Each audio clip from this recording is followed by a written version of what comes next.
Hey, this is JD of JD's Mancave, coming at you again tonight on a big old Saturday night. We want to thank y'all for tuning in. Sit back, relax, and enjoy the ride.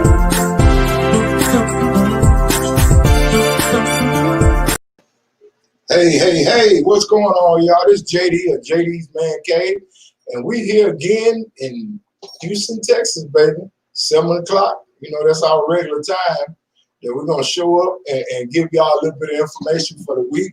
And we have had a glorious week. And I got my co-host here with me, Big Red Joe. How y'all doing out there?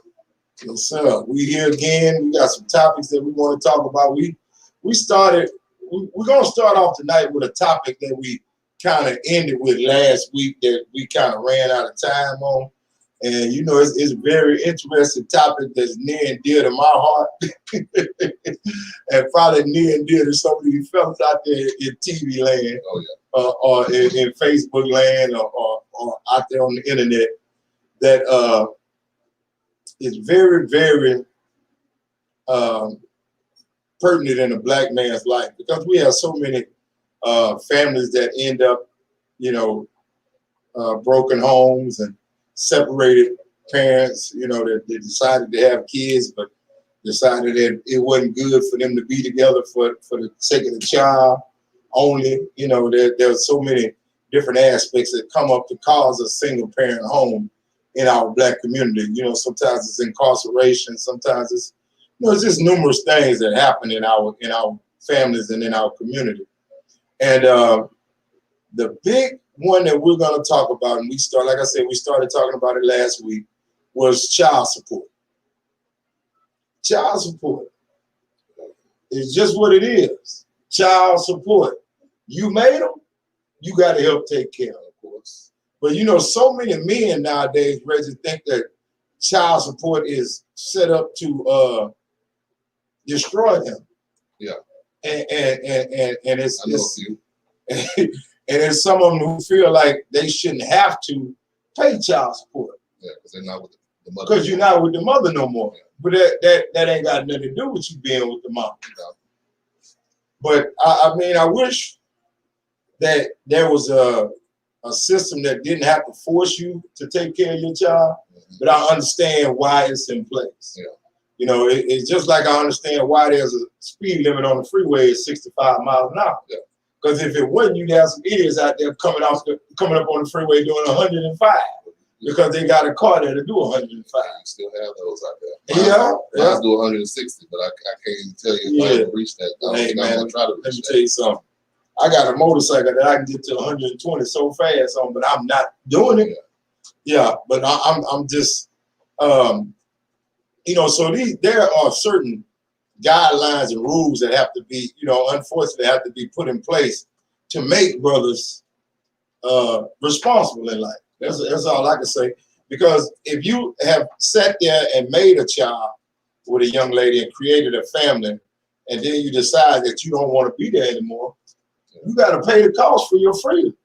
Because you actually latched up, linked up, and made a permanent life. And for 18 years at least, that life has to be taken care of and nurtured. So why do you think that because you decided you didn't want to be with the woman no more after you made the child, of course, that you should be off the hook? Yeah. No, it doesn't work like that. You might have a good reason for not wanting to be with the woman, but the child in that. Exactly. I was about to say you may have a damn good reason for not being with him. Because I know some that ain't gonna let you stay. Yeah. You know what I'm saying? You thought you was gonna stay, but she ain't gonna let you stay. She had other plans. Yeah, she had other plans. But the thing is, you are still gonna have to contribute to the raising of that child that you know, saw fit to bring into this world. I tell brothers all the time, the pack of rubbers ain't for $3. Yeah. And you can stop at any corner store and get some before you go over there to her house. Yeah. But if you decide not to invest that $3, that $3 can turn into 18 years worth of payments. Oh, yeah. And let me tell you something, that child support is worse than Runner Center. Yeah. You think Runner Center don't want their money?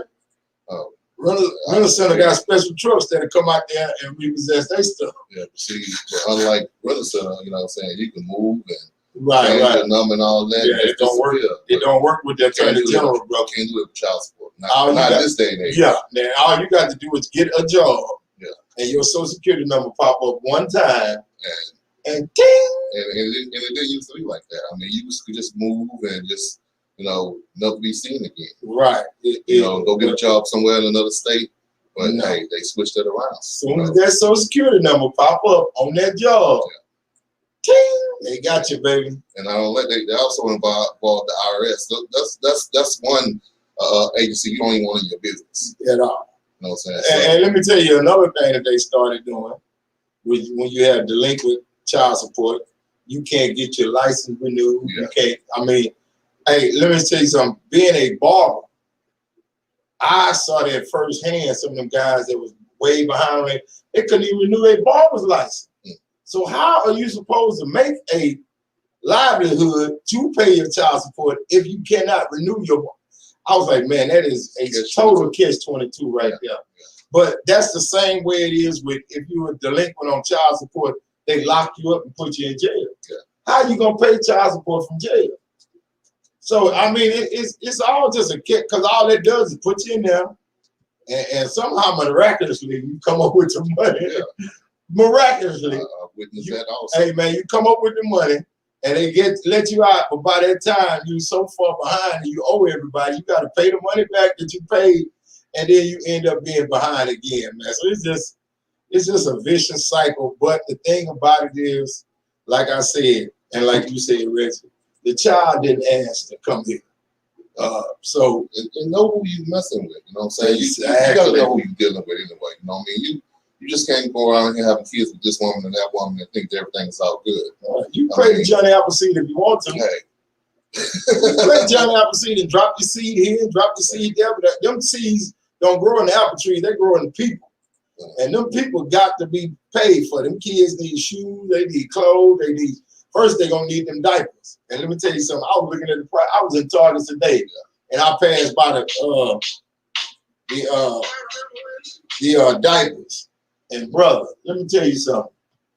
I was like, woo, I'm glad I ain't got no kids right now. Sorry, man. Them Pampers high as all I know, bro. Oh, hey man, look here. You got to work overtime, undertime, and some more time to pay for some of the stuff these kids need nowadays. And let me tell you something. I knew when my son first showed up. And let me tell you something. I was already paying for his diapers, his daycare, and all that. Back then, I don't know what it is now. My son's 27 years old, but back then, at his age, as a newborn, daycare was like $125 a week for him. I laughed and joked a lot of times. It was like $500 a month for daycare. Yeah. I was like, it'd be cheaper for me to go get a one-bedroom apartment and put him in there and let somebody stay there and watch him during the day than it was to pay for him to go to daycare. Yeah. Back then, because a one-bedroom apartment back then was like $300. Yeah. You know what I'm saying? $325. Yeah. I could have saved myself $175 by just paying somebody rent. Say, man, look, you just stay here and I'm going to bring my baby by here in the morning. Yeah. But, we didn't think like that because my wife wanted, back then, she's my ex now, but back then she wanted to make sure that the baby was at the daycare with other kids and certified this. I was like, look here, man, all that certified costs. Right. But hey, I was paying for that, brand new car, new house, everything. Working 80 hours a week at a job. You was there with me, so you know what I'm talking about. We used to get our checks and they look like an income tax check. But we still was almost paycheck to paycheck. We had so many bills and so much, so much we was doing to take care of. That man, look here. Let me tell you something. Ain't nothing like when that first light bill come in your name, bro. Oh, yeah. Hey, all the fun is over with. It's over. Yeah, it's over with. Life begins. Yeah, life begins. All the kicking it, and just Jimmy jacking and having fun around it, over with, baby. I used to wonder, why did I even jump into that? I could just stay around with my grandparents. Yeah, man, look at me and my sisters laugh and joke now. We say, man, remember we used to sit around and say, man, I can't wait till I get grown. I'm like, what the hell is we thinking about? doing back then, thing. yeah, back then I could walk in the refrigerator and open it up. There's always something in there. I flip a light switch, it came on. I ain't even know it was a bill associated with that flipping and then opening that refrigerator. I just knew it was there. But hey, man, look, life comes at you fast. Baby. The best thing you can do is be prepared. That's all I can tell you. But yeah, if they talk about child support, I think it's a necessary evil. Yeah. You know, it's just like, to me, I like I said, speed limits, the penitentiaries. Because let me tell you something, I've been in the penitentiary and I sat next to some guys that I'm glad they still in there. Well, you know what I'm saying? You don't want to live in no lawless community anyway. Right, exactly. Everybody just doing what they want to do. Exactly. You know, we ain't gonna be down with everything. Yeah, we talk about the laws, but we need the laws. Yeah. You know, and my thing is we need to get out and vote and make sure that the laws are justifiable and that they're at least on a level playing field. You know, because we don't want laws that would only target one skin color as opposed to the other. But you wanted to talk about child support. I'll let you go ahead and talk about it. Well, I was on social media one day and a relative of mine was speaking on how child support was used to keep the black man down. And, you know, and it started in 1975, and I was like, you know, he was partially right. You know, officially, as far as everything that had to do with child support, a lot was happening in 1975. Right. But it happened way in the early 1900s. Well, you know, it didn't have anything to do with black people. It had to do with white men leaving these white women with kids and going off and starting a new family and not supporting the white kids that they left behind. Exactly. You know what I'm saying? I'm not saying that we as black men weren't doing that back then. I wasn't there. I'm pretty sure we were. I'm pretty sure everybody was doing yeah, I'm sure they were. But there's always more whites in this country than there is black. So I don't think they specifically made this a law to attack the black man because they never wanted us in the home anyway. Exactly. You know, so just to let you know that it started in the 1900s, the early 1900s, and then it got established in the 1950s, where you know you only could pay child, you only had to pay child support up until the child was 16 years old. I guess they figured the child could get out and work again. I'm not sure why. That was more. You know, it's just like every year you see, you know, the age limit of adulthood back then was 16. Yeah. Because the average lifespan was only like 30-something years old. Yeah. You know what I'm saying? But as the lifespans got longer, then they made legal age up to 18. You know, so you can go in the military and all of that. Then you see that they made drinking the age for cigarettes up to 18. Then they made the legal drinking age is 21. Yeah. You know, so it always raises because of the sign of the time, and that has to do with life expectancy of Americans. And right now, you know, with a good health plan and going to the doctor regularly, you can easily live to 70, 75 years old. Now, 75 years old back in the day, you was a modern miracle. You know what I'm saying? Yeah, you lived to be 70 and 75 back in the day, man. Look here, you was a dinosaur. To them, that people came to your house just to see you. Yeah, I just want to see what a 70-year-old look like. Right. Yeah, because most people die from something early. You know what I'm saying? Whether it be malaria, polio, what is it called? We didn't know a lot about medicine back then. Right, exactly. So, you know, it was things that, you know, medical science is different now. You know, you figured out how. I mean, just think about it. Some things are by accident, but some things on purpose. But they just work towards helping someone live longer. Right, exactly. Right, exactly. That's what I'm saying. So that's why those ages you'll see earlier years that they were lowered. Now they pushed up because now you got to pay for their child until they're 18, or if they go to college, then you got to continue to pay even while they're in college. Well, I don't know if that's true because, like I said, I've experienced a lot. Yeah. My wife, she had a son, and when he turned 18, it was cut off. Even though he went straight to college, the judge wouldn't continue it up. Oh, okay. He was 20. I'm not saying it's not true for someone else. It may. Yeah, I thought it was. Is that true, producer? that if the child goes to college, they got to continuing paying child support? Yeah, so. They're supposed to keep. Yeah, they're supposed to keep. I just paying. know That's what personally from my experience that didn't happen. Right. I mean, so, well, you know, but they have to keep paying.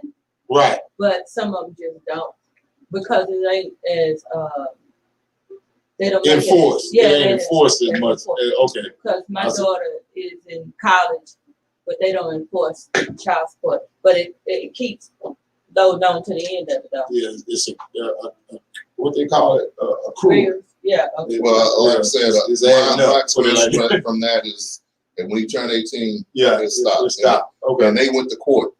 Right. And the judge, he stopped it at 18. He didn't know, even though he was in college. Now he continued to help his son while he was in college to a certain extent. But you know, that was his own doing. Yeah, officer, that's only fair though. You gotta let me tell you something, man.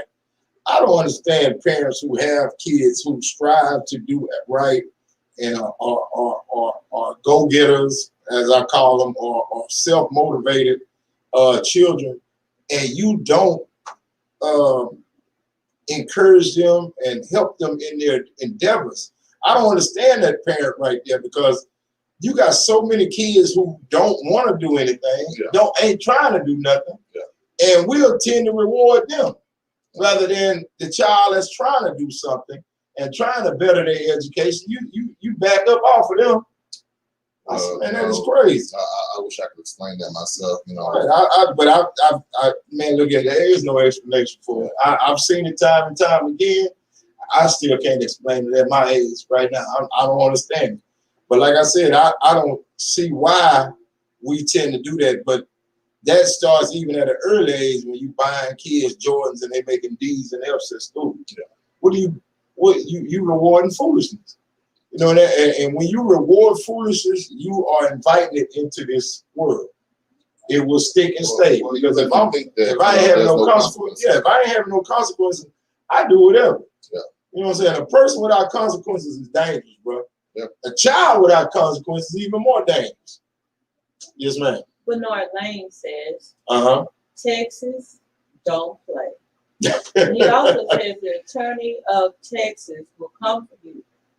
And women know that. Yeah. The attorney general. That's right. Yeah. Let me tell you something. And that's probably where your cousin was coming from when he was talking about it was set up for the black man, you know, because that's true. Black women know that the attorney general is their own personal guard dog. Yeah. It's like having a pit bull that you know is vicious, that you keep him in a cage, but let somebody come by your house you don't like, you, hey, get him. Get them. And that's the way they do their baby daddies. So I tell people all the time, one of the worst things you can ever have in your life is a baby mama. See, you can have an ex, but a baby mama, ooh, that's a vicious creature, man. Believe me, I've escaped that, and I'm glad that's never happened to me. I've never just had a baby with a woman, and we just broke up. Right. You know, so I could see it that if that woman did have a child for me, I'd say, man, I'll be in a world of trouble. Let me tell you something. But you haven't seen it, you haven't experienced it yourself, but I'm sure you've seen a lot of your partners. Oh, I've seen it, you know. Look at them. I done seen brothers ready to kill themselves behind the stuff the woman do to them and how she manipulate them.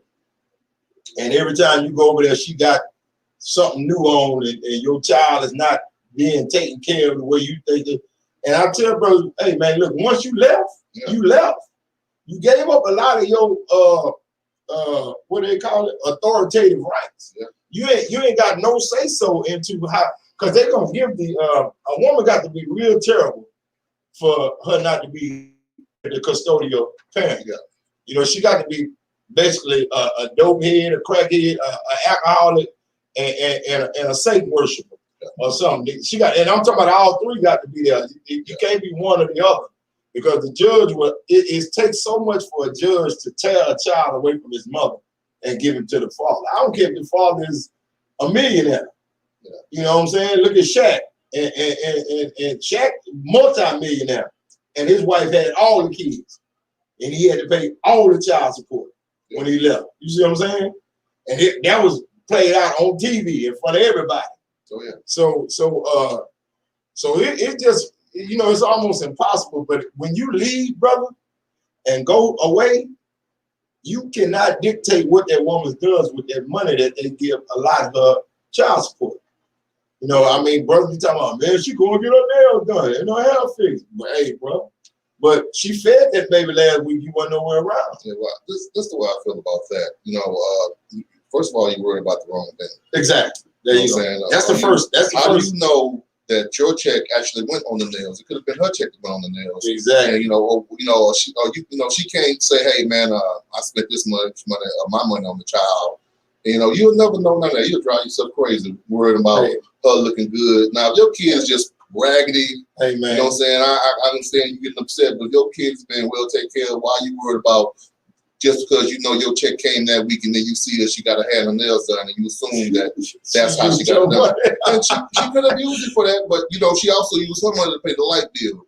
Exactly. Food, whatever else she got. Car insurance that she had to drive your baby back and forth to school and all. You know, guys just don't. Man, let me tell you something. Men don't really think about the concept of what it takes to raise a child. You see what I'm saying? All of the it's more than just you know, putting food on the table. And I mean that baby need insurance, that baby need, you know, shoes. Because I know when I was a kid, I ran through shoes like, you know what I'm saying? I needed a new pair of shoes every other month almost. Playing football, then I'm out there in the street, running them over on the curbs, tearing outside. Oh man, I'm hook sliding on the concrete and everything. Had those jeans, what they call tough skins. Tough skins. They were tough skins. They come from Sears and Roebuck. Yeah. Hey, brother, let me tell you something. My mother kept me in there because I would tear up anything else. And I told prepare them a few times. Because I was hook sliding on the curb, playing football, basketball, kickball, whatever ball I could find. And I ain't going in there and change no clothes. My mom, you know, I was probably about 11 or 12 when I decided I didn't want to get no whooping no more for playing in my school clothes. Yeah. Because, you know, back then, school clothes was just clothes to me. I didn't worry about school clothes. But, hey, man, look at it. My mama got kids don't think like that. My clothes got to get more expensive. Yeah. My mama's whoopings got to get being more often. You know, so I was like, I ain't catching no more whoopings for these clothes. As soon as I get home, I would throw me a pair of shorts or some old ragged or something and head out that door. T-shirt might have the collar toe off of it, whatever. But that's what I wore outside to play football. And I went out there in my new clothes. Back then, we wasn't all about how good we looked in clothes and stuff. Right. To have fun. Now the kids nowadays, they want to look good while they're having fun. Exactly. And I tell my kids all the time, don't be out there, you know, tearing up nice clothes. You know, take them out, put on something, you know, go out there and play rough and, you know, do what you do. But, you know, we can't just keep afford to buy you clothes after clothes just because you tore them up. You know, it don't work that way. Well, as you already know, as kids, clothes are just clothes. Yeah. We ain't really worried about that. We didn't even see the price tag. We don't even look at that. We just, Mama, I want this. Or Dad, I want this. You know, that's what we did. We would look. So, but hey, man, look here. It costs a lot for. I would. I know it's well over, you know, $100,000, hundreds of thousands of dollars to take care of a child from the age of birth to, you know, to even graduate from high school. I think it's more than that. It probably, I would. It's probably about $500,000. You might think that it's that much, but you know what I'm saying? Average, it's about $500,000 from a child from birth all the way to the 18 years old. Especially if you raising kids outside, the way we ate gross. I ate like I know. Let me tell you something. I was eating like a grown man when I was about 11, 12 years old. So I know, you know, to raise a child our size, you got to have some bread. You know, it may not, like you say, it may not look like it, but you keep accruing that money and adding it up. And man, look at my mama never had receipts to get that money back. Look here, I wish I had the money to give it back to them, but I ain't got that kind of bread. But yeah, you know, child support is a necessary evil. I'm just to say it like that because let's just be honest, men, we tend to run from responsibility and we have a out of sight, out of mind type mentality a lot of times. And if you ain't living with that woman and can't have that woman no more, let's just be honest, we'll get to a spiteful situation where hell, if I can't see you and I can't be with you, then let whoever you seeing take care of the baby. But that whoever you seeing, then help her make that baby. You see what I'm saying? That's your responsibility you left over there. And now you need to get your But since you ain't gonna get your butt back over there and take care of the responsibility, send your money over there. So she can do all the business and take care of your responsibility. But you know, men, we have, hey man, let me tell you something. We mature at a late age. A lot of times. You know, our maturity level, some of us never reach it.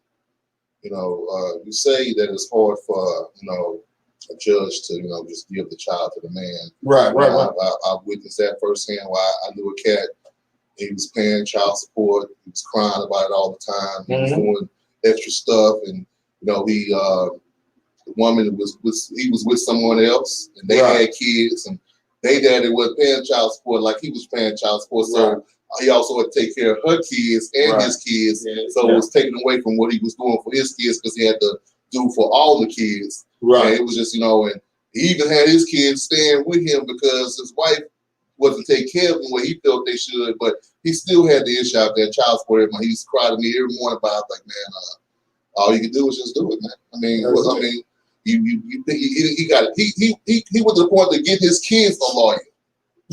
So not only is he paying for a lawyer for himself, he's paying a lawyer for his kids. She still ended up getting custody. Every time he would try to get custody, she would do something to make it difficult for him to get custody. You know what I'm saying? You just send him back over here to media. I got him now. Now I got him, you know. So you want him, you're going to have to pay to keep him. Exactly. That's what he ended up having to do. I said, man, you're going to stop crying about it. Either just going to pay to keep him, or you just going to let it go, man. Just let it be the way it is. I mean, there's just nothing you can do about it. You got your kids with you, right? That's what you really want. You got them. Just keep sending her money. Exactly. And you know what I mean? I hate the sound, you know, well, I didn't have no encouraging words for him. You know, but Reggie, you let me tell you something. You did the best thing you could do for him. You gave him the truth. Yeah. See, and I tell people all the time, the best thing you can do for anybody is give them the truth and let them do what they want to. You know what I'm saying? You can't, you know, it's better that you, hey man, yeah, I think you ought to do, and you already know that this man gonna fail these times. So what good? I hate to see him coming. Hey man, because you knew it was a story coming. It was a story coming. Yeah, you know it was. He had the violin on his chin and everything while he was talking, whining and crying, and hey man, look here, bro. He came with his own theme. Yeah, hey man, look here, bro. You signed, like I always tell my wife when something happened in our relationship, and I'm like, okay, I'll be like, but I signed up for this. Yeah. And you signed up for that. You decided to have children with that woman, that particular woman. Believe me, she didn't just get like that. She was like that while y'all were dating. Before y'all had kids, she was like that. She had all them same attributes that she used against you now. Yeah. And you thought it was cute back then. It ain't so cute no more. Nah, you see what I'm saying? No, it's hitting his pockets. Hey man, look at it. Matter of fact, he stopped wearing pants with pockets. Not only that, why get with a woman that have kids and they father not take care of them? Right. His biggest is when the deadbeat father would come and bring nice gifts for his kids. His kids are sitting up looking at their kids getting all these gifts that they probably could get, but he spread it out amongst all the kids. So that was really hurting them. And I was like, I felt for him. I was like, man, I don't know what to tell you to do about that. You know, either you shouldn't even marry this woman that's not doing. Now you take care of his responsibilities. She's not even working. The one wasn't even working either. Oh, so my God, you take care of all of it. But that's what you signed up for. Hey man, let me tell you something. It sounds good though in the beginning. Yeah, but let me tell you what that situation was. He need to go in his prayer closet and cry every night to God just answer his prayers. That's all I can say. That's the only. I said, bro, you need to get you a prayer closet in that house and be in there every night. And when you come out there and get through crying, you ought to be dressed down like you've been in a swimming pool, man. Let me tell you something. That was the only because the thing was that woman who wasn't working. Let's say that. She had the time to be down at the Attorney General's office every day, making sure that man who was working, that had kids with her, she wasn't doing her part. Yeah. See what I'm saying? That's where the first problem was. She wasn't doing her part. See, and he was doing too damn much. That's all I can say. Well, hey man, he was doing too damn much. The person I feel sorry for was his kids, because I can imagine as a kid. You know, and you got stepbrothers and sisters, and you watching them getting all these elaborate gifts, that you wish you can get, that you want, but you can't get them because your dad is using the money he's spending on you to spend on all of y'all. Exactly. You know what I'm saying? So I'm pretty sure there was a lot of hatred going on in this household. Oh man, let me tell you something. It might have been a couple of stabbings in the bottle. I'd be like, hey, I don't know what happened. He fell. He was running with a knife. I don't know how he got that butcher knife. I felt he was doing the right thing as a man. Oh, he was. But you know. But let me tell you something. Sometimes, even in doing the right thing, you need the right kind of help too. Yeah. See, like I said, that woman who was not working. You just said she wasn't working. Every morning, I'd have been dropping her off at the Attorney General's office before I went to work. I'll be back to pick you up after you get something taken care of today. If you don't get that taken care of, I'm not coming back to pick you up. You catch the bus. Yeah, that's just, man, look here. Sometimes you got to put your foot down, brother. Yeah. You can, let me tell you something. I'm going to go take so much pain before I holler. And when I holler, I'm going to holler loud. Yeah, we hollered, but he only hollered to me. You know, about it. But he hollered to the wrong person. You know, at first I was like, you know, I listened to it, but every day he come home, he come to work, I was like, oh, here we go again. I can see another story. Right. I don't even know what to tell you, brother. You know what I'm saying? You get a real tough situation. Yeah, he the toughest one. I mean, when I say crying, I mean tears in his eyes. It wasn't like I'm just saying he was just making noise. Really? He had actually tears in his eyes. I'd have been crying too. I had a handkerchief. I had one in my pocket, one in my back pocket, because I got to cry. I'd have been snotty, blowing snot, crying. I'm crying so hard, man. That is a killer right there. You just described. But the thing about it is, like I said, he had another outlet, but he would have had to been, and like you said, I would not have even signed up for that duty if she was not. Before we got married, you would have to get the child support straight where it was enforced, where he was paying before I even took on that, you know. But you know, so many times we want what we want, we don't do it in God's time, and it's not when it's supposed to. And you know, the Bible tells you when God is in something, He adds no sorrow. You see what I'm saying? If he was supposed to be with that woman and be in that family, that child support would have been taken care of. You see what I'm saying? He would have got that straight before he did that in his time. He didn't do that in God's time. You see what I'm saying? So you got to understand when something ain't right, and you know, sometimes we so hard-headed, we do what we want to do instead of what we need to do. You know, and that's what sound like happened to him. And you see, hey man, let me tell you something. And what they say, ain't no sense like bought sense. Yeah, when you pay for something and you paying for a sense, you learn it fast, brother, and you keep it. I always wonder what happened to that cat. You know, what did he end up doing? You ain't seen it on obituary page when he killed himself. Well, I lost touch with him years ago. He lost touch with himself years ago too. You know, I'm just glad I don't hear no more crying. You know? Right. Yeah, because like I said, if that had been me, you still here crying. Right now, I'd be crying to this day, even if it stopped. I'm still crying. If they grown and the kids grown, I'm still crying about all the money I spent. Yeah. You know, that man, look at that. You talk about. I tell people all the time, you get in situations that you can't. Financial stress is one of the quickest ways to get a marriage over. Oh yeah. You know, when y'all both money, you know, you down to your last few and last two. Yeah, it get a little hectic around the house, man. It's the quickest way for me to want to leave. Yeah, it get a little hectic around the house. So you can't put that kind of pressure on a man and expect him just to stay there, and you ain't trying to give him no kind of assistance, no kind of help. Like I said, her being a grown woman, she should have been down there at the Attorney General's office and sicked her watchdog on whoever it was that she had them kids with. Why should she though? She had somebody that was doing what he wasn't doing anyway. So I said, if she was a real grown woman, you heard me put that disclaimer in the front. He married a little girl who was just looking for some help. You know what I'm saying? And she got her some help. Hey man, what that song say? If you're looking for a fool, here I am. Yeah, he was. Yeah, if you're looking for a fool, here I am. Yeah, I mean, you ain't gotta look no further. That was the lyrics of the song tell you that. I ain't gonna be no fool.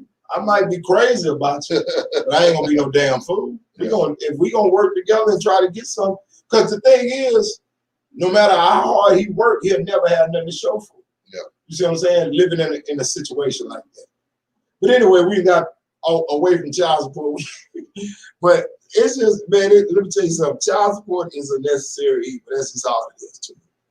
Yeah, if you have a kid out there, Take care. Just take care of them. You know what I'm saying?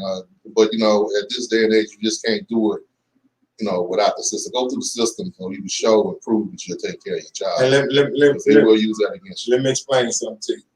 And it's funny that you bring that up because I remember when me and my ex-wife first separated from one another. Yeah. My son was 2 years old when we separated. But I had been gone probably a month and a half, 2 months, I think, almost. And she got a check, and she called me. She's like, "What's this for?" I said, "Well, that's your child support." She said, "I didn't file no child support." I said, "No, I went down there and filed it myself." I said, "No, you never get me with that one." Yeah. I said, because I had seen, let me tell you something. I had seen too many of my partners get caught up with that. They leave the house and the child end up going from 2 months. Next thing you know, that baby's 7 years old. Yeah. And then the lady go down there and file child support. Now you owe all that back money. From 2 months to 7, man, do you know how much that would have been? Yeah, I mean. Oh no, I'm not playing that game right there. Yeah, that's why I say you gotta know who you're dealing with. Right. You couldn't take care of the child all this time. Exactly. So for whatever reason she had to go down there and file, she felt she had to go file, but it's to get back at you. I knew what I was dealing with because that's why she was gonna be my ex. So I knew it the best thing for me to do to keep me straight and her straight was go down there and telling people how much money I make an hour. And y'all go on and set up my child support off of this right here, because I'm gonna be getting a raise later on. I need you to bank it off of this right here. I don't need you to worry about my raise. Yeah. So I'm gonna do it now. Yeah. And got that out the way, and that was her money. You was smart man. A lot of men don't think like that. I mean, I like I said, I know firsthand. Because I knew I was working in a company that was gonna raise. I was gonna advance in the company, but I was at a level right then, and I was like, all right, well, let's take child support off of this right here. Instead of you worrying about when I got a raise. You don't need to know that. That ain't your business. Your business is making sure that check come every 2 weeks. And another thing, fellas, don't think that just because your woman had a child out of wedlock, outside your marriage, and that you're not responsible for that child. You're legally that child's parent. Let's talk about that. So if that happened, you need to go and get that set right then and there. Go to court. Look, man, this is why we get a divorce. Right. If you wait years later when you can take it, they're not just offering this child. They're not going to do it. So you're just responsible. It's up to the woman to say, hey, man, well, that's not the child. I'm not trying to get it for that child. Some of them might do it, but a lot of them, hey, man, that's extra income coming in their pocket. Let me explain something to you. I don't care if you know it's yours or not. Always get the blood test. Always. Hey man, let me tell you something. I don't know how much it is now, but back then a blood test was $85. Yeah, I think it's about $200 now. Okay, back then it was $85. Yeah. And the thing about it is, if the baby is not yours, you have to worry about the $85. Yeah. But if the baby is yours, they just add the 85 to your payments anyway. Yeah. So that's cool. So you ain't losing nothing. So always, even if you got a small hair of an inclination that it might not be your baby, man, don't tell me, hey man, look, I need blood. I don't care how mad she get. When you ask for the blood test, don't even look over there at her. Don't even look. Don't turn your head. Don't look. Just talk to that moderator, because they give you a moderator. You sit down and talk to her and say, look here, I need y'all to swab my mouth. We might have a blood test, get some blood from that baby. And they're gonna offer it anyway. Yeah, exactly. They're gonna offer it. It's just up to you whether you want to get it or not. Because some brothers turn it down. If you turn it down, no. Then you find out years later, then hey man, it's over with. It's over with, man. Just let it go. Let me tell you something, bro. I was cutting hair with this brother. Like I said, I've been a barber since 1999, 2000. This brother, I hate to talk about people, but this is the God's honest truth. This brother got with this girl, married her, and they had 7 kids. 7 kids. When I tell you 7 kids, I'm talking about some stair steps. They was, you know, all of them, by the time me and him were working together, they one of them out of elementary school. It was 7 of them. All of, I think maybe one was in middle school, 6th or 7th grade. Yeah. And he in the barbershop with me, and he gets mad, right? Talking about, man, I'm finna leave that woman alone. I said, you gonna leave? I said, with all the kids? I said, bro, you ain't going nowhere, man. You crazy. I'm getting out of there, man. I'm tired of it. I don't even think that 3rd one mine. I said, the 3rd one? I say, wait a minute. You say you don't think the 3rd one is yours, but you got 4, 5, 6, and 7? Yeah. If the 3rd one ain't yours, you feed them long enough, you're gonna start looking like it. What are you talking about? Bro, when I tell you this man tried to leave this woman would come up to the barbershop and beat him up because he wouldn't fight her back. But she ain't care about him fighting her back. She whooped him in front of everybody. He went and got him an apartment. She bust out all the windows at his apartment. Hey man, he was like old boy on what was that movie where he had to keep spare tires in the back of his car, 2 or 3 of them. What was the name of that? Roadhouse, I think it was. Oh yeah, Roadhouse. yeah. Because they was always putting his tires on flat. That's how he was. She was putting his tires on flat every other day, bro. He should call law. Hey man, he called the law. She wasn't never there when the laws got there. That's all right. Bro, let me tell you something. She harassed him until he moved back home. You hear me? He held hostage without being a hostage. I've never done that. Hey, bro, he had, man, let me tell you something. I don't know, man. Reggie, I was just gonna say either you were gonna go back home or you gonna move to Mexico.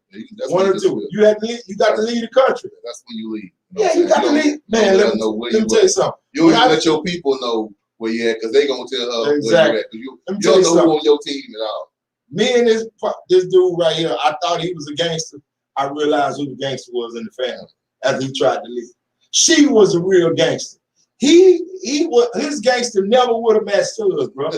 Never, ever. I say, now that is the gangster. She would come up there, Reggie, and whoop him on sight in front of everybody at the barbershop, and you got to come back in there with your lip busted and cut hair. Boy, hush.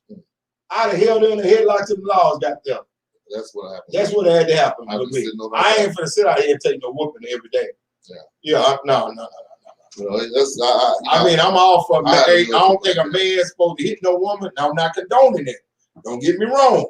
But you ain't gonna keep putting your hands on me every day, busting my nose and my lip. You could be mad at me if you want to. You gotta stay in your lane. Exactly. I mean, I strongly believe stay in your lane. That's it. That's all I had. But yeah, that was the craziest shit. That was one of the craziest situations I ever seen in my life. You gonna say I don't even think the 3rd one mine. The 3rd one. So if you don't think the 3rd one, why did you lay up there 4, 5, 6, and 7? Right, you supposed to have left when the 3rd one wasn't yours, and paid for 1 and 2. Like I said. And then she was. That's why I said what I said. See, let me tell you something about a man trying to leave a woman like that. First of all, she know ain't nobody else gonna want her with 7 kids. No, it's always somebody though. But man, look here, it's gonna be difficult. But let me tell you something. It might be somebody, Rich, but it might not be the kind of somebody she wants. Yeah, but you know what I'm saying? Always somebody with bleeding. I got a cousin, she had 10 kids, and it was always somebody willing to step in. I'm not saying they're gonna do the right thing, because they might be able to come. There's always somebody willing to step in and do something. I guess you're right. But bro, ain't no man gonna latch on to and marry her with 7 kids. I don't think that's going. I mean, it happens. Hey, you may be right, bro. It happens. Let me tell you something. They got. I guess they got. Never mind. I ain't gonna go there. But I ain't had nothing like that. That made me. I ain't never had that. I don't want to deal with all the baby daddy dramas. You have about 5 different baby daddies. You'll sit there and you'll deal with all that. That's what I'm thinking about more so than anything. Yeah, so all them baby daddies. You probably couldn't deal with it, but it's a cat out there that's loving that and ain't trying to go nowhere. Well, guess what? He's a better man than me. Yeah. I guess. I would say he's a better man, but he has lots and lots of patience that I know that I don't have. Bro, I'll be a patient before I had that kind of patience. I've been patient in the hospital before I had that kind of patience. Period. That's crazy. I just don't understand that. And speaking of that, Reggie, we're gonna move on to another subject. We talked about child support. I'm just telling fellas, hey man, look here. Like I say, rubbish costs $3 a box, man. Still to this day. Get your case, man. Get your just go. I just say go get your own case. You know you're doing that. If you just got it dealing your daddy. And stop telling people the condom broke. Yeah, I don't want to hear that no more. It's too many. That's a lot. Get you a new brand.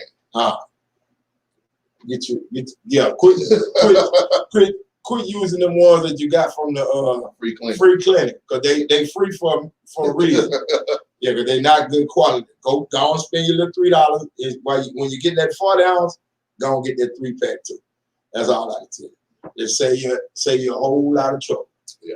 But anyway, let's move on to another subject. My next topic I want to talk about, Reggie, is boys to men. Now, what I mean by that is, I'm not talking about the singing group boys to men, although I do like their music. Well, what I'm saying is about men, young men, transitioning into grown men. You know, it's one thing, your age don't make you a man. The number on your driver license don't make you a man. What you do and how you carry yourself and how you handle your business is what makes you a man. True. So what I'm getting at is, what age or what period in your life did you finally realize you were no longer just a young man and you could do silly things, and that you had to, as I always say, put your grown man on every day and wear it? What age was it for you, Les? Like I said, before we started the show, that it started pretty late for me as far as just doing grown men things. I've always done grown men things growing up because I was just forced in a position. Right. As far as growing up as an older brother, being the oldest child, right. I had responsibilities for a lot of things that I probably shouldn't have been responsible for, but I took on that. Right. Out of necessity. So, yeah, too. But before as me as an adult, it was when my first child was born, and I was 30. Right. I was 39 years old, believe it or not. I had my child at a late age. Right. And that made me stop doing things that, like smoking weed. I mean, everybody that knew me, that grew up with me, know me. That was my thing. Yeah. Right. I didn't care who I was with, how many kids she had. If I was going to do my thing. Right. I wasn't worried about losing no job, no nothing. And I think if I lose job, I just get another job. That's the way I was thinking back then. Right. It just wasn't really. But when I had my first child, right, for whatever reason, something just popped in my head. Like, man, you got to take care of this child. Yeah. And this is a life that you're responsible for. I can't just go and hang out, because I hung out with everybody and was doing this, doing that, and I just started doing things different. Did nobody make me do it? But something inside me made me do it. Right. I just stopped smoking weed. I realized, hey man, when I was driving trucks, realized that, hey man, it don't take for me to have an accident for them to test me. Somebody can just hit me. Right. You know what I'm saying? If anything happened, I could get hurt. Right. You know what I'm saying? The first thing you're gonna do is run me down there to take that drug test. Exactly. So I wanted to make sure that I was covered for her sake. Right. So she could have all the things that she wanted, you know what I'm saying? And especially the things she needed. So for me, like I said, at the age 39 is when I truly became responsible. I ain't gonna say a man, I became responsible for another human life, and I just felt that I had to do things different. Well, I'm glad you brought that word of responsibility. See, because let me tell you something about being a grown man. Grown men don't run from their responsibility. They gravitate toward it and want to handle it. That's when you know that you're a grown man. You see, because we got some men out there who still running from responsibility. Oh yeah. They still don't want to be accountable for nothing. They run from responsibility. They end up, as my dad used to say, let their business handle them instead of them handling their business. Yeah. We still have guys, I know at our age, 51-year-old guys that are still doing that. So to me, they are not functioning. Their birth certificate might say they're grown, but they are not functioning as a grown man. And that's the concept I'm getting at when I say boys to men, because you got some grown boys out there. Oh yeah. You know what I'm saying? They're grown boys. I'm talking about gray-faced grown boys out there. Them the ones I'm talking about. But the thing that happened with me was it happened for me early. And the same concept, you know, like you said, you had your first child when you was 39. I had my first child when I was 23. Yeah. So at 23 years old, fresh out of college, I had to come home, get a job immediately. I couldn't even worry about looking for a job with my degree that I had just gotten, because even at that point, the degree that I had and getting into the ground floor of the you know, my field, I wouldn't have been making enough money to take care of a family anyway. Yeah. So I reverted back to exactly what I knew most, and that was driving trucks and moving furniture. Yeah. So I got into a company working 80 hours, like I said, 80 to 85 hours a week. A week. I didn't say 2 weeks. I said a week. Yeah, 80 hours a week. And I had a new wife, a new mortgage. I was sending my wife to college still, because she left college to come home and marry me. Yeah. So I had to she had to go to Prairie View instead of Hampton. Yeah. And I promised her father that I would make sure that she finished school when I took her away from Hampton. Yeah. See what I'm saying? So I had already taken on that responsibility. Then I had a new son who had to have daycare and diapers and, you know, all this. And I was taking care of it by myself because, like I said, she was still going to school. So she didn't have time to look for a job and go to school, because she was going to school full time. You know, a 12-hour day driving to Prairie View and driving back home every day. And just bought a new house out in Katy. So I had to take on responsibilities and become a grown man overnight. Yeah. I went from partying with my fraternity brothers in college, playing football on the football team, partying and hanging out with them, to instant grown man stature. Yeah. You know what I'm saying? In a matter of 9 months. Wasn't no failure. I couldn't see no failure. Couldn't afford to fail. Couldn't afford, exactly. I couldn't afford to fail. There was no opportunity for failure for me. So that's when I knew that I was a grown man, because I handled everything and nothing ever lacked in my household. But I came from a hardworking father who showed me, you know, a hardworking mother too as well. My mom didn't always had a job, a good job. You know what I'm saying? My dad always was a hardworking man.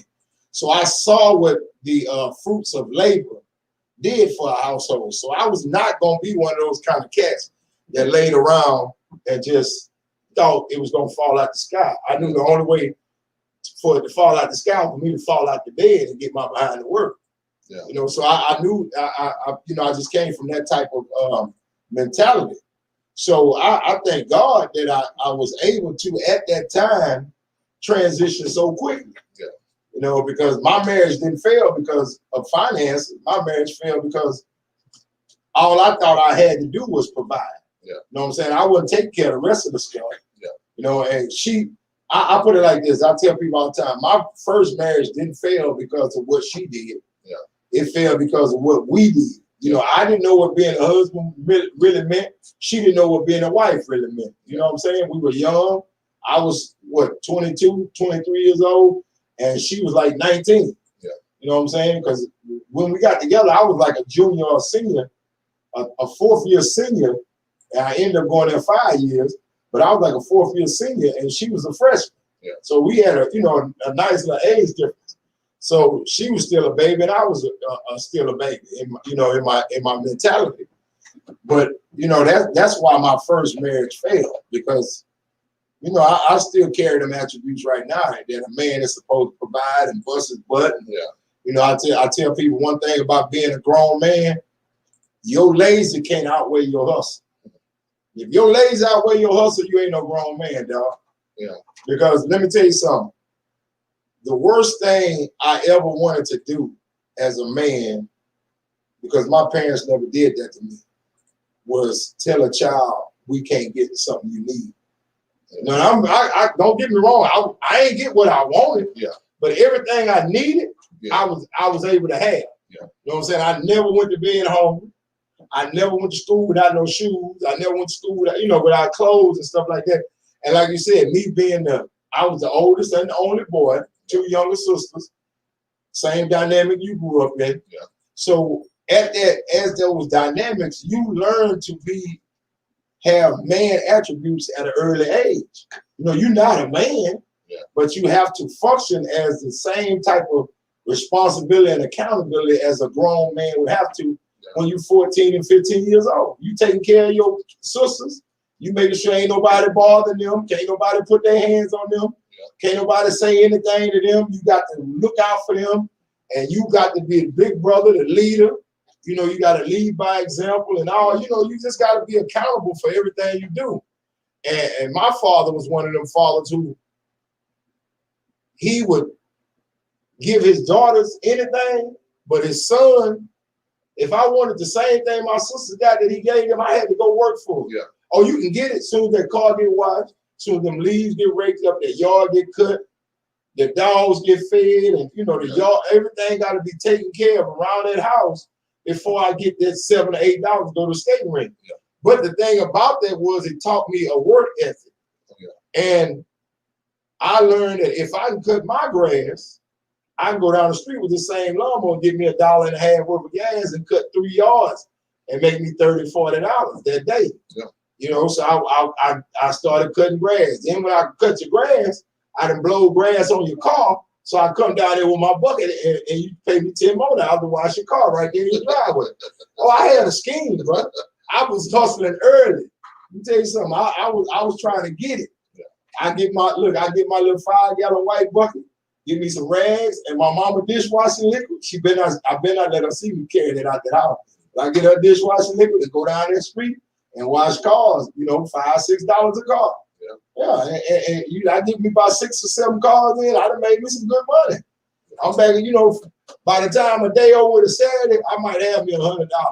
And at 12 and 13 years old, with $100, you got some money, bro. You got a lot of money. Yeah, I got a bunch of money. I'm gonna spend 7 or 8 of it at school during the whole week. Yeah. The rest of it I put in my little shoebox. I was shoebox hustling way back then. Yeah, that's how you do it, man. But it taught me a lot, and I'm thankful for the lessons. And I see so many young men nowadays without that guidance in their life. Without growing up without that guidance, they're being. Now, don't get me wrong, women, y'all are doing, as best job as you can. But it takes a man to teach a young man how to be a man. He has to see it happen. He has to see a mother and a father in a household working together and making ends meet, as they say. You can tell a child anything you want to tell him, but let me tell you something about kids.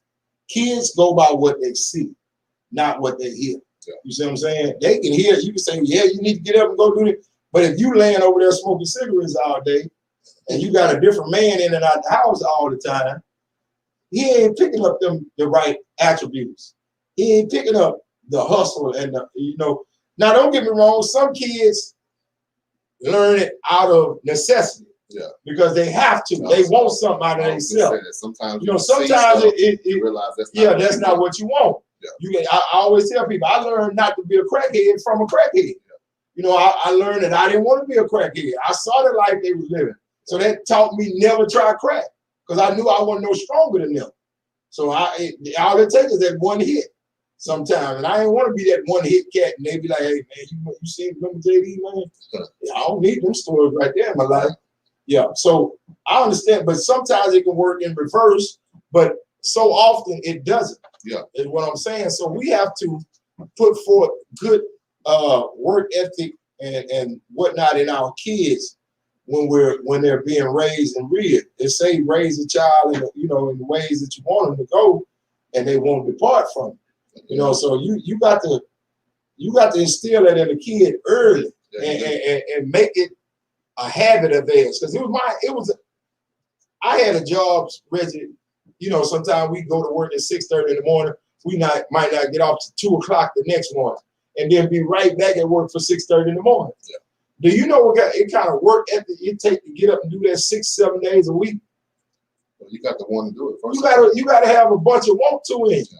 Right. See, and I tell people it's better to function out of a want to than a got to. Yeah. See, a got to is a terrible situation to be in. I'm telling you, I've been in a got to situation before. And I ain't like it.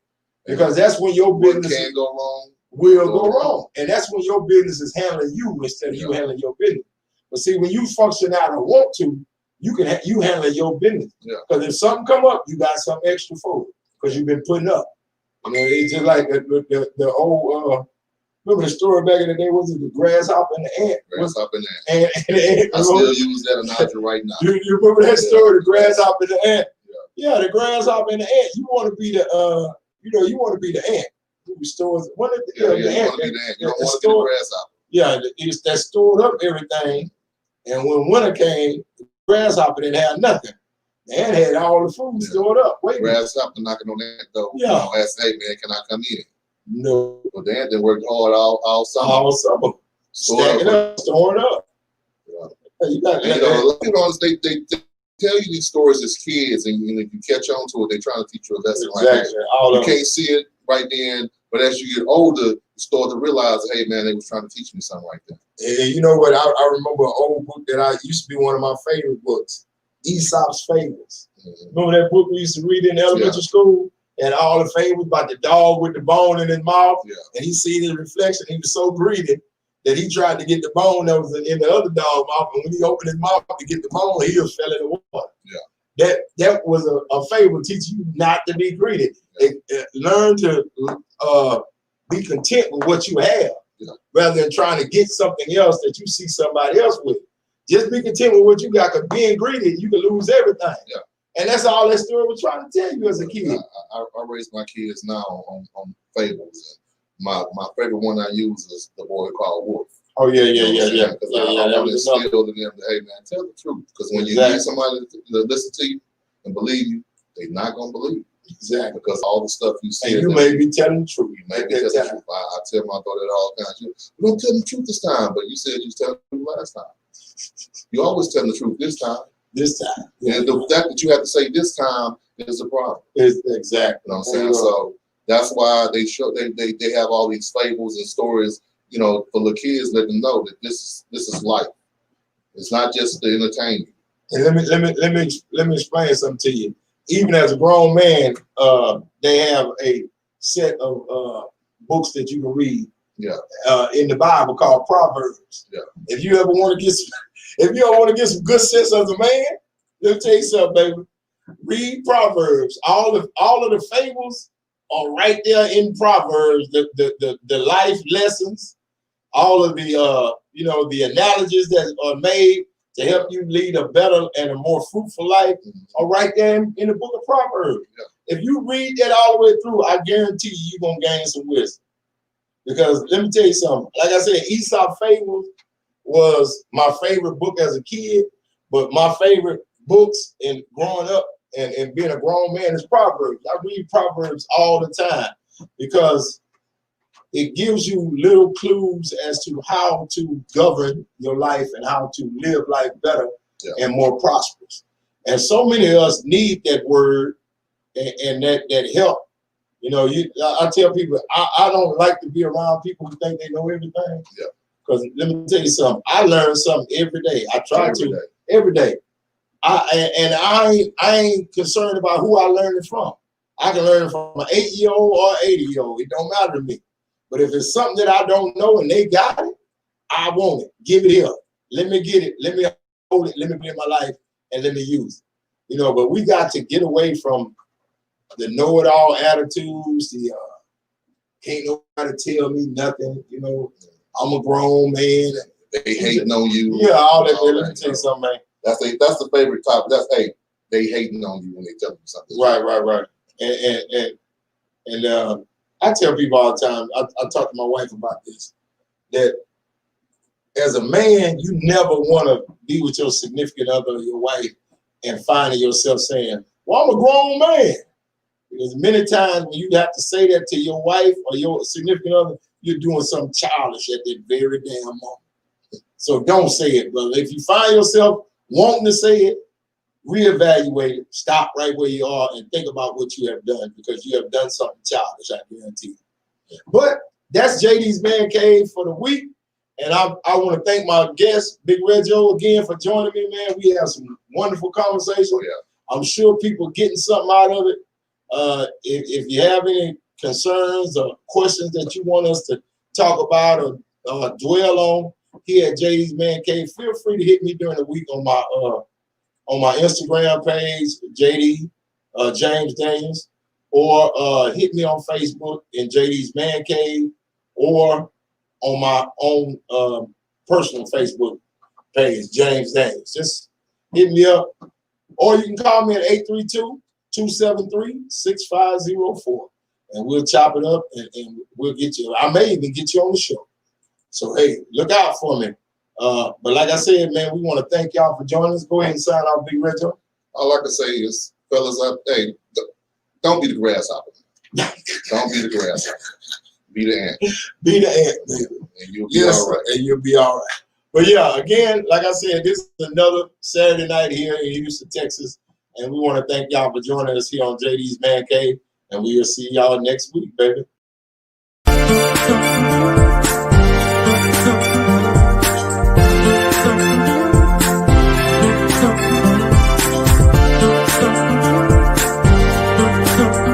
Hey, this is JD of JD's Man Cave, coming at you again tonight on a big old Saturday night. We want to thank y'all for tuning in. Sit back, relax, and enjoy.